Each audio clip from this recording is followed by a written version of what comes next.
Hi, welcome to Movies Moment. Today, we are going to explain a movie called Leave the World Behind. Spoilers ahead. Subscribe if you like this and catch us on the next one. Take care. Seeking a break from their New York routine, Amanda Sandford, Julia Roberts, a woman with a bit of a cynical streak, plans a last-minute family getaway to a luxurious beachside rental. Her husband Clay, Ethan Hawke, and their teenage kids, Archie, Charlie Evans, and Rose, Farrah McKenzie, are all along for the ride. While Amanda can't help but notice a man filling his cart with an unsettling amount of supplies, the idyllic atmosphere quickly crumbles when they discover a blackout and a complete tech outage upon arriving at the rental. Unease curdles into full-blown tension as night falls. The rental's owners, G.H. Mahershala Ali, and his daughter Ruth, Myha'la, arrive unexpectedly, seeking refuge from a citywide blackout. Amanda bristles at their story, fueled by the lack of prior warning, the absence of identifying details, and G.H.'s convenient excuse of a missing ID. Despite Clay's trust in them, Amanda remains suspicious, a growing tension that begins to strain her relationship with Clay. The next morning, the world outside the rental unravels further. Fragmented news alerts on Amanda's phone hint at a cyber attack and an environmental disaster. Meanwhile, Rose fumes over the lack of internet, and a sense of disquiet grows with the discovery of a motionless deer herd in the backyard. G.H., maintaining a facade of calm, retrieves a hidden gun from the liquor cabinet, leaving viewers to wonder about his motives.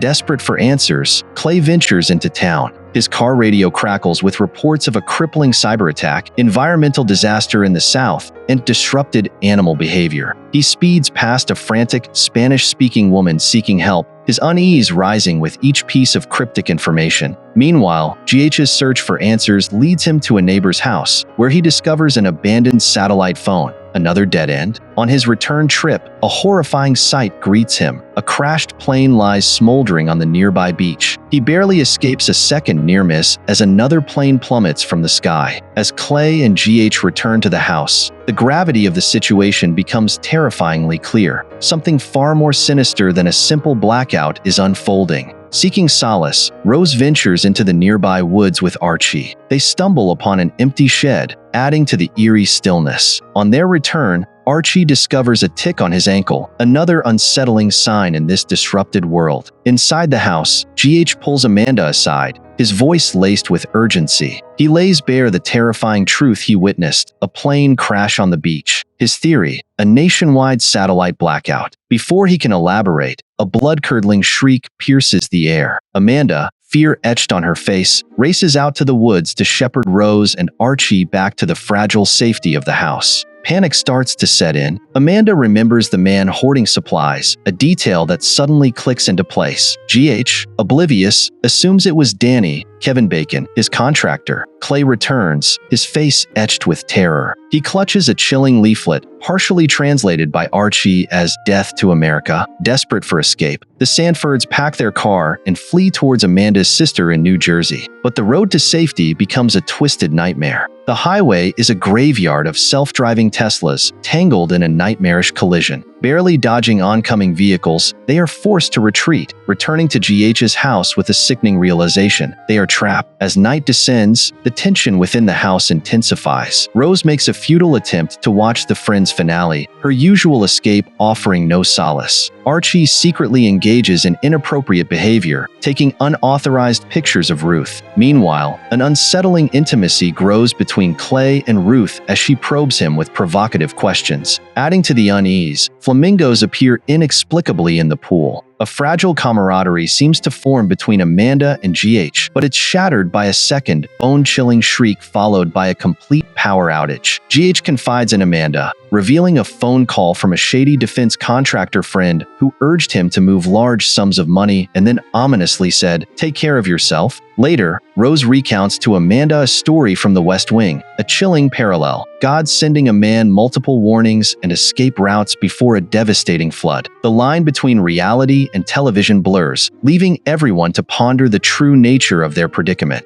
Dawn breaks on a scene of escalating chaos. Archie wakes up with a horrifying development. His teeth are inexplicably falling out. GH, suspecting a connection to the tick bite, suggests seeking medicine from Danny, Kevin Bacon. Rose, however, has vanished without a trace. With GH and Clay taking Archie to Danny's, Amanda and Ruth are left to search for Rose. Their exploration leads them to the woodshed, where they encounter a menacing sight, a vast herd of deer blocking their path. The creatures stand unnaturally still, their eyes reflecting an unsettling intelligence. Amanda and Ruth manage to scare the deer away with shouts and waving sticks, but the encounter adds another layer of unease to the already tense situation. Meanwhile, GH and Clay's mission to secure antibiotics for Archie takes a dangerous turn. Their plea to Danny erupts into a tense standoff, forcing Clay to step in and negotiate. Danny, a hardened man with a volatile temper, distrusts everyone and suspects they might be after more than just medicine. With a hefty sum of cash exchanged, Danny reluctantly provides the antibiotics. But a chilling revelation emerges during their interaction. Danny hints at a hidden underground bunker owned by another neighbor and drops a bombshell theory. The deafening noises in Archie's bizarre condition are the result of a weaponized microwave technology, the same kind he claims was once tested in Cuba. Shaken by the encounter with Danny and his unsettling theory, GH lays out a terrifying theory to Clay and Archie. He proposes that the country is being subjected to a meticulously planned, three-pronged attack aimed at a complete societal breakdown, a coup d'etat. According to GH, it begins with isolating the target population by crippling communication and transportation networks. This is followed by a deliberate campaign of misinformation designed to sow discord and distrust, turning people against each other. The final stage? All-out civil war and the complete disintegration of society. GH reveals a chilling background in military strategy, mentioning that such tactics, while brutal, are considered the most cost-effective way to destabilize a nation already teetering on the brink. Back at the house, Amanda and Ruth witness the unthinkable. A horrific bombing devastates New York City on Amanda's phone. The horrifying scene is interrupted by Rose, who stumbles upon the neighbor's house with the rumored bunker. Inside, her hope for safety is met with another chilling discovery, a stark computer warning of dangerously high radiation levels across numerous U.S. cities. Ignoring the ominous message for a moment of normalcy, Rose finds a hidden DVD, a beacon of comfort in the collapsing world, and settles in to watch the long-awaited Friends finale. As tensions rise and the situation worsens, the cracks begin to show in the fragile alliances formed within the house. Amanda and Clay argue about how to handle the situation, who to trust, and how to protect their children. GH's past becomes shrouded in mystery, leaving Amanda to question his true motives. Even the bond between Ruth and her father seems strained, with hints of unspoken secrets lurking beneath the surface. The film leaves the audience with a sense of mystery and the characters' uncertain fate. Did Rose find safety in the bunker? Will the Sanfords manage to escape the unfolding chaos? What is the ultimate goal of the attackers, and can anything be done to stop them? Leave the World Behind offers no easy answers, instead prompting viewers to contemplate the fragility of society and the human capacity for resilience in the face of the unknown.